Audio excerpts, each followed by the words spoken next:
edhe pse... Po, zoti Çollaku, po ata vazhdojnë të jenë në Hagë dhe thuajse të harruar nga politika e Kosovës. Është e vërtetë, dhe kjo është fatkeqësia më e madhe në këtë fatkeqësi shtetërore që ka zënë Kosova. Në një moment kaq delikat, shteti i Kosovës ka vendosur që t'i mbyll syt kundrejt një padrejtësie të madhe që është duke ndodhur në 5 vitet e fundit,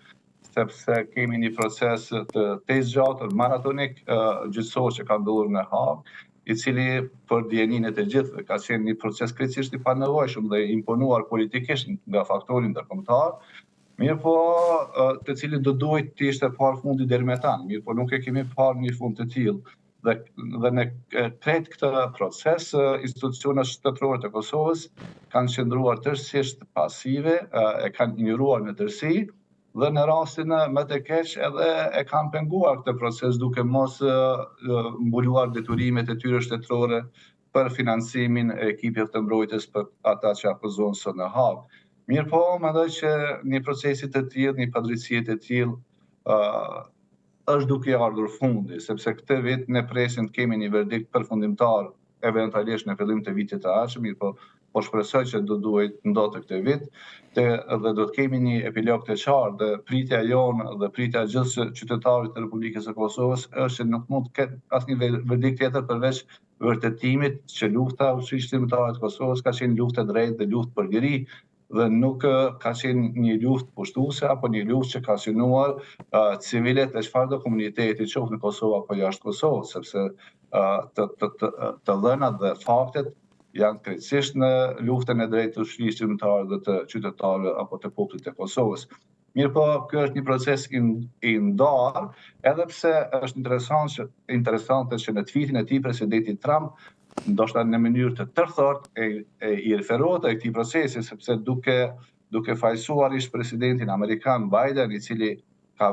bërë veprime të gabuara apo ka marrë vendime të gabuara apo i ka vënë pengesa procesit të paqes, të negociatave për paqe në faqate ndërmjet Kosovës dhe Serbisë. Unë mendoj që ndoshta në mënyrë të indirekte e ka pasur pikërisht në mendje atë çfarë ka ndodhur, sepse nuk duhet harrojmë këtë procesin e paqes ndërmjet Kosovës dhe Serbisë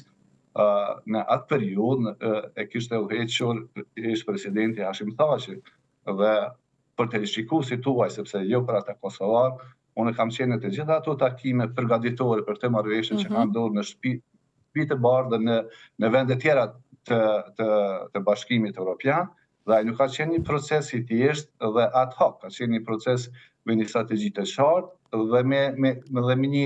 epilog të përfunduar të qartë. Mirë po, kanë ndodhur ato pengesat e paparashikuara në atë proces dhe jemi këtu ku jemi. Por megjithatë, me gjithë këtë, ne duhet të pranojmë një fakt.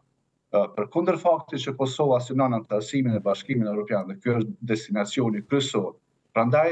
edhe për këtë qëllim ne e kemi lejuar me vedije të plotë politike dhe shtetërore që Bashkimi Evropian të udhëheqë këtë procesin e normalizimit. Mirë po, ky proces në udhëheqjen e Bashkimit Evropian nuk po merr një epilog përfundimtar dhe ne kemi riciklim të vazhdueshëm të marrëveshjeve të ndryshme që nga viti 2019 deri më sot. Mirë po, në anën tjetër vazhdon